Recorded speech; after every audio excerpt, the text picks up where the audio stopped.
Hello there. While teachers cower before the gods of woke, the pupils of the UK, the girls, are standing up and fighting hard to protect themselves.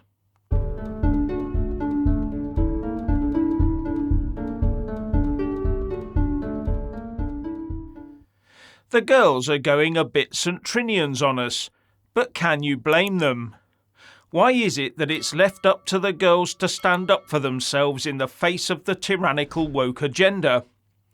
In times long gone, it would have been the fathers turning up at the schools, demanding safer toileting environments for their daughters, but in the 21st century, men face almost immediate prosecution or persecution for standing up against the agenda.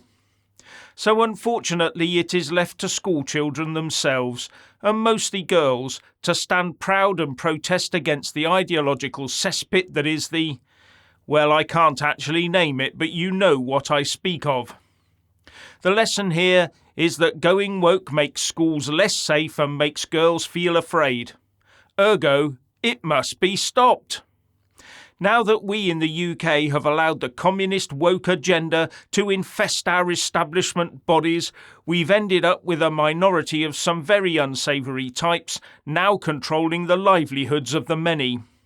They speak, and we allow good honest people with common sense to be cancelled and fired from their jobs for arguing with them. And that does not just cover the teachers in this particular issue, it also affects the parents. It's got to the stage that parents, as well as any of the good teachers that are left in our education system, feel powerless to act against this insidious creeping cruelty to children for fear of losing their jobs. So what do the parents do about this? It seems many are prepared to keep their heads below the parapet, perhaps. Do the children now think it's impossible to discuss this stuff with either teachers or parents? That they are on their own in 2023 UK? First task to parents this evening: talk to your offspring about this. The fact that we have these TikTok protests by girls against these woke policies, such as gender-neutral uniforms and shared loos, should ring loud alarm bells across the land, especially in Parliament. According to the press, there are protests happening across the country from Southampton to Oxfordshire to Blackpool to Essex. And not a peep in PMQs about it today. Starmer asked no questions about it, so woke Labour is no help here. The Westminster blob obviously views the concerns of these girls as of no consequence at all. And then, when you look back at what has happened in this country over the last few decades in certain towns and cities, you get the distinct impression that our establishment, including the education part of it, does not like our young women much. To the point that it seems that our pupils are having to start the fight for their rights from scratch.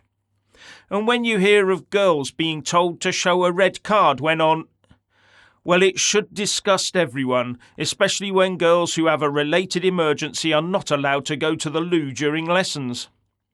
Now, some people are saying that the kids have gone too far, but the people saying this are probably the wokesters who were quite happy to see rioting and vandalism to statues done on their behalf. But that is the example. Direct action works. And if the woke can get away with it. How are our kids meant to learn in classrooms full of this fear-inducing woke nonsense? Or aren't they meant to be learning anything useful?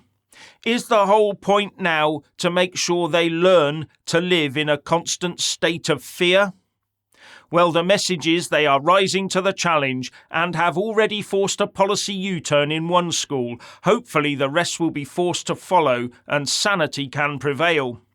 But to do that, we need to clear the woke from the classroom and make all pupils feel safe.